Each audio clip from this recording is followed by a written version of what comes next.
تو رضوان ریز صاحب آپ سے گفتگو کا آغاز اب کرتے ہیں اس گھنٹے کے اندر. آپ تاخیر سے پہنچے ہیں, اسمبلی کا اجلاس بھی تاخیر سے ہوگا.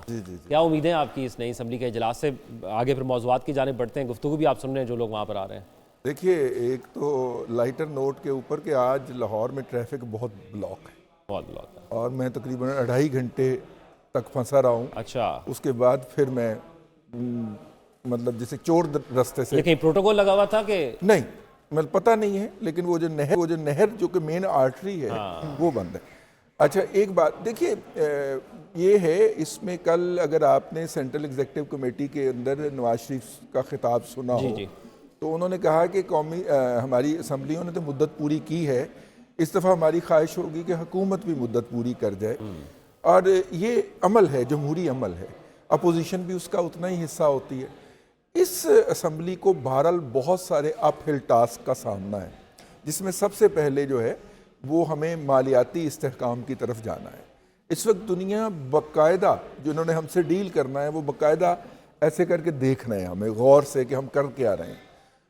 یہ حکومت جو ہوگی اس نے 9 مارچ کو ختم ہو رہی ہے ہماری آئی ایم ایف سے پچھلی ڈیل, تو 9 مارچ تک اس نے آئی ایم ایف کے پاس ساتھ بیٹھنا ہے. اس سے پہلے آپ کو اپنی فائنانس کی ٹیم جو ہے وہ اسٹیبلش کر لینی ہے, جو جا کے مذاکرات کرے گی.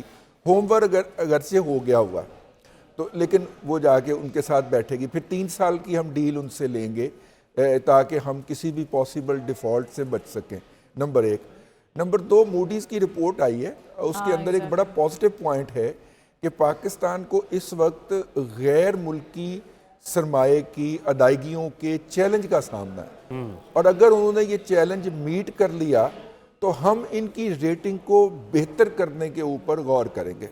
یعنی اس حوالے سے لوگوں نے اس کا یہ پازیٹیو اسپیکٹ ہے کہ یعنی پاکستان کی انٹرنل جو اکانومی ہے اس کے حوالے سے وہ مطمئن ہے کہ ہم نے صحیح ریفارمز کر لیے ہیں, ہماری ریکوری ٹھیک ہے. نہیں سر, اس میں ایسا کیا نہیں, انہوں نے کہا کہ جو اصل چیلنج جو رہ گیا یہ کر لیں گے تو ہم آپ کی ریٹنگ بہتر کر دیں گے. ریٹنگ بہتر کر دیں گے, یعنی اس کا لیکن جہاں پر ہم ہیں موڈیز کی ریٹنگ میں وہ بڑی خراب ہے. بی نیگیٹو B3 ہے, B3 ہے میرا. لیکن میرے خیال سے ایسا وہ کہہ رہے ہیں کہ جو اقدامات ہم نے اٹھائے ہیں ٹیکسز کے حوالے سے, جو ہم نے عوام کے اوپر, اس کے اوپر اگر کوئی مسئلہ ہوتا نا تو بھائی وہ مینشن کرتے.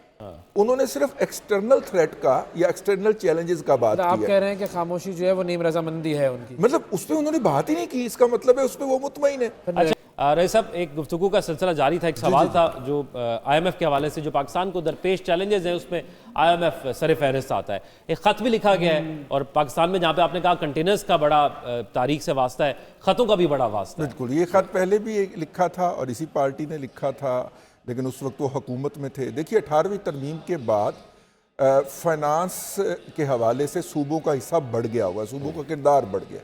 تو جب آپ کسی بھی عالمی مالیاتی ادارے سے قرض لینے جاتے ہیں تو وہ کہتے ہیں کہ جی آپ کے پاس تو 42% بھی نہیں ہے, 58% تو صوبوں کے پاس ہے, جانا ہے, تو آپ ان کی بھی مرضی لے کے آئیے, ان کی بھی منشا ہمیں بتائیے, ان کے بھی پلان ہمیں دیجیے. تو پچھلا جو پیکج تھا اس کے اندر بھی آئی ایم ایف کے ساتھ جو ہماری ڈیل ہوئی تھی اس میں صوبوں سے بھی انڈرٹیکنگ لی گئی تھی کہ وہ یہ اقدامات کریں گے. تمام پولیٹیکل پارٹیز کے ہیڈ سے بھی ملاقات ہوئی تھی. جی نہیں, وہ چونکہ اقتدار میں ہوتے ہیں نا, مطلب اگر وہ مختلف صوبوں کے اندر اقتدار میں ہیں تو پھر ان پولیٹیکل پارٹی کے ہیڈ سے ملاقات ہوگی. لاسٹ ٹائم جو عمران خان صاحب سے ملاقات کی بات ہے تو وہ اس لیے تھی کہ یہ پارلیمنٹ سے باہر نکل آئے ہوئے تھے, تو اس لیے الگ سے انہوں نے کہا کہ ان سے آپ کنسنٹ لے لیں کہ وہ جو ریفارمز کریں گے آپ کر رہے ہیں یا جو ایگریمنٹ کر رہے ہیں وہ اس کو اون کریں گے.